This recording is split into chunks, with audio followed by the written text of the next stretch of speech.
ہندوستان میں ایک بڑے بزرگ گزرے ہیں جن کو لوگ منشی صاحب کہتے تھے۔ ایک مرتبہ ایک گاؤں سے گزر رہے تھے کہ گاؤں کے لوگ جمع ہیں اور سامنے کسی آدمی کا جنازہ رکھا ہے۔ منشی صاحب وہیں کھڑے ہو گئے۔ لوگوں نے کہا منشی صاحب آپ جنازہ پڑھائیں۔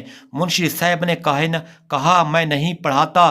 گھر سے پیغام آیا کہ منشی صاحب ہی پڑھیں گے۔ لوگوں نے اس آدمی کی بیوی سے پوچھا کہ منشی صاحب کا نام تم نے کیوں لیا؟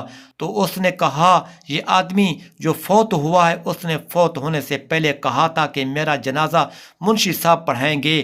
لوگوں نے کہا آج اتفاق سے آئے ہوئے ہیں، تو انہوں نے کہا کہ ہماری بات پوری ہو گئی۔ منشی صاحب نے جنازہ پڑھایا، اپنے ہاتھوں سے اس کی میت کی قبر میں اتارا، دفن کیا اور چلے گئے۔ جب دفتر میں پہنچے، جب میں دیکھا تو ملازمت کا کارڈ غائب تھا۔ خیال آیا کہ جب میں نے اس بزرگ کو قبر میں اتارا تو وہ کارڈ بھی قبر میں گر گیا۔ ملازمت کا مسئلہ تھا۔ اس وقت واپس آئے، گاؤں کے لوگوں کو جمع کیا اور کہا کہ انہیں بھی ابھی دفن کیا ہے، میری ملازمت کا مسئلہ ہے، تھوڑا سا مٹی کو ہٹاؤ تاکہ میں اپنا کارڈ اٹھا لوں۔ سب لوگ جمع ہو گئے۔ انہوں نے کہا منشی صاحب بڑے اللہ والے ہیں، کوئی بات نہیں۔ مٹی کو ہٹایا۔ جب اس کے کفن کے قریب پہنچے تو کیا دیکھتے ہیں کہ ساری قبر گلاب کے پھولوں سے بھری پڑی ہے۔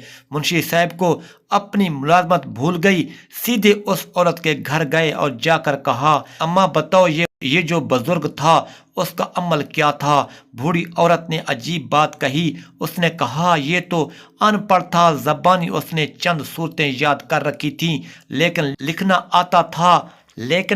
آتا تھا نہ پڑھنا۔ مجھے اس کے نکاح میں آئے 45 سال ہو گئے ہیں۔ ایک کام یہ روزانہ کرتا تھا کہ جب صبح کی نماز پڑھ کر فارغ ہو جاتا تو قرآن سامنے رکھ لیتا اور اس کی سطروں پر انگلی رکھ کر کہتا اے اللہ تو نے یہ بھی سچ کہا، یہ بھی سچ کہا، یہ بھی سچ کہا۔